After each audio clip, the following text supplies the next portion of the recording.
Hi everyone, Vegas Film Critic here, Jeffrey Howard, here to review Disney's live-action version of Beauty and the Beast.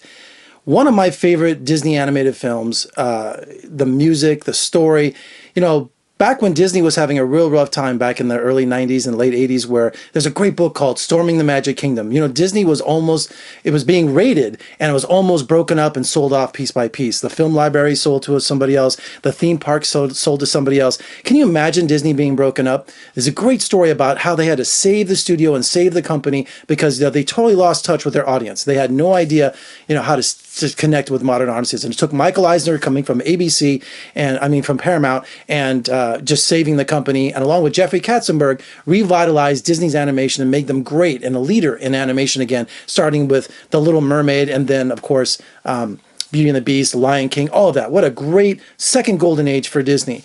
And so Disney lately, as such, has been taking their classics and making them live action films, like we had Cinderella a few years ago. And now we have Beauty and the Beast. And there's controversy and there's also praise around Beauty and the Beast. I had the pleasure to see it, about a week ago, and I saw it in the great Dolby, that new Dolby presentation. What's it called? Dolby Plus? I think it's called Dolby Cinema. I got the poster for Kubo and the Two Strings up there, which I saw in that same presentation. So here are my reactions. A lot of people, I've been kind of waiting. Disney wanted me to wait closer to the release date, and everyone on YouTube and everyone online has been posting their review. I wanted to wait a little longer, but you know what? I'm getting too many requests. So I thought, okay, let's get this over with because I'm kind of mixed on Beauty and the Beast. First of all, it's almost a shot-for-shot remake of the animated film. Okay, if you've seen it as many times as I have, and I'm sure everyone has seen this film that's over the age of 8, it's almost like they storyboarded the original cartoon and, shot it, scene for scene. So I thought that was pretty kind of like, even though I want to be familiar with the movie, the same songs and the characters, I just wanted maybe to expand on it because, it's been 25 years. We can do something with the live action version that we didn't do with the animated film, kind of build on it a little bit, but not change it too much. Here's the problem with this movie. You have two Emmas who are stars of this film. You have Emma Watson and Emma Thompson, okay? So Emma Watson from Harry Potter, Hermione, she plays Belle. And I don't know, but when the very first scene, that great song where she comes out and sings, we know every word to every song.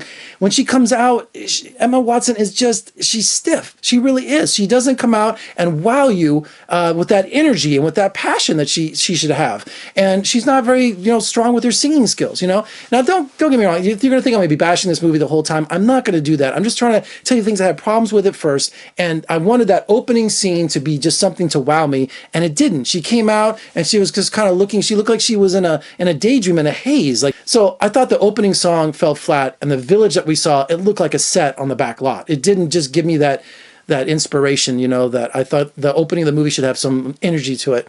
And do I have to set the movie up? Do we all know the story of Beauty and the Beast? Do I have to, Belle is a young woman who finds a castle that's cursed by this prince who's been turned into a beast, and he's got to find true love in order to break the spell. And not only is the beast cursed, but everyone inside the castle is cursed. And then you've got back home, you've got the father who's been kidnapped, going looking for Belle. No, it's the other way around. Belle went looking for him. So everyone knows the story. I don't need to set that up. So then we have an all-star cast. We have, let's go to Josh Gad and also Luke Evans, who are Gaston and LeFou. And one thing I did not know about Luke Evans, I love him in the Hobbit movies, and I also loved him in Dracula. I was a lot less critical as some critics were about Dracula. I did not know that he came from musical theater. So this man is belting out Gaston, he's belting out Kill the Beast. This man has a set of pipes on him. And of course the comic relief is Josh Gad, who's like perfect casting for LeFou.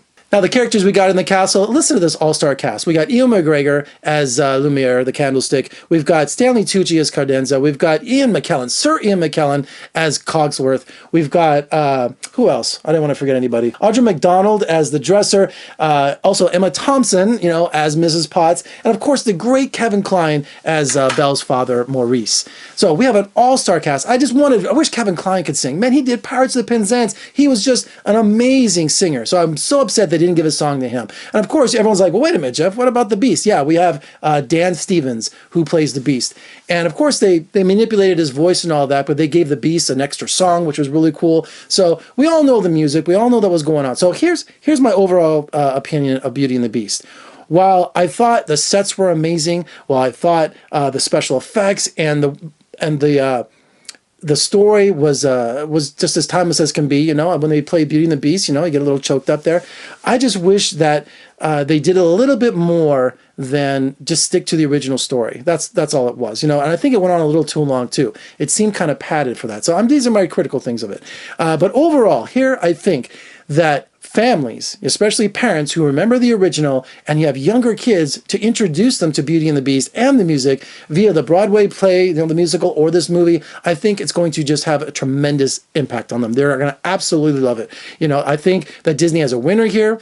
Is it worth $300 million that they spent? I don't know, but we'll find out. They're really hoping that all of these parents are going to bring their kids, the next generation, and show them the beauty of Beauty and the Beast.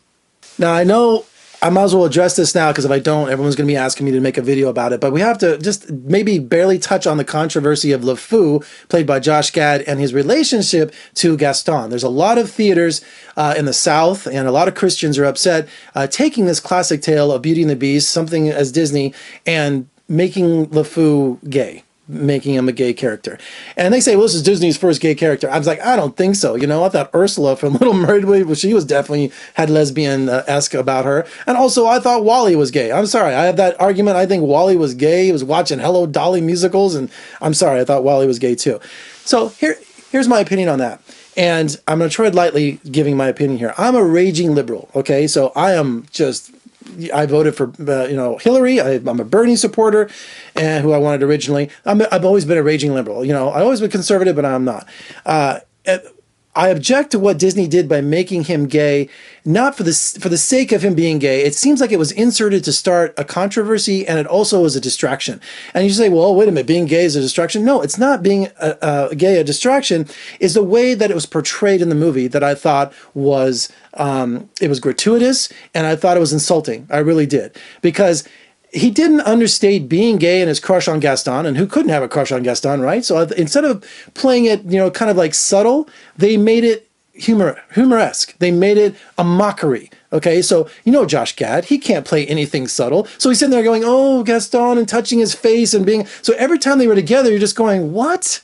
You know, okay, you're in love with him or you got a crush on him, kind of imply that, but then get back to what you're doing in the movie, right? And I just felt, you know, okay, you know, it's like that awful, what was that movie with Adam Sandler where him and, what's his name from King of Queens get married, you know, they play the gay couple or whatever, they were faking it. That was just full of stereotypes. I walked out of that movie. I thought it was disgusting, and I thought it was offensive too.